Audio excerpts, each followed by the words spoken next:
магистратураға барған жақсы, если возможность бар болсочу. Аны бирок неменде семьянды ойлошуң керек экен. Ошол болуп атпайбы? Ошондо ойлошуң керек. Мисалы мен 30-ында үйлөндүм, кеч үйлөндүм да.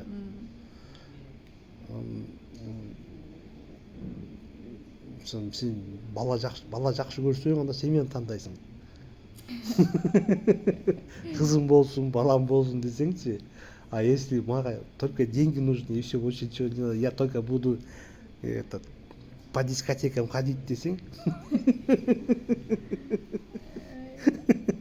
Сен эмне мындай чогуу алып кетсе? Алып кетиш керек да.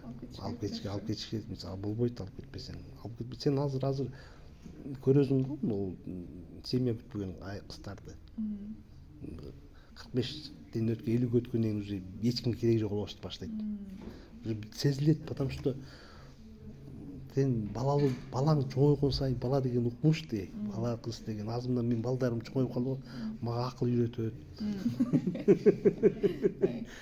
В каком веке застрялись дейт. Я больше вас не знаю дейт. Бала деген сонунда немеден эле уже возрастың өткөндөн кийин сенин уже жигитиң эмес, уже балаң кызык болуп калат. Эме болуп атпайбы? Азыр эрте дагы иши мындай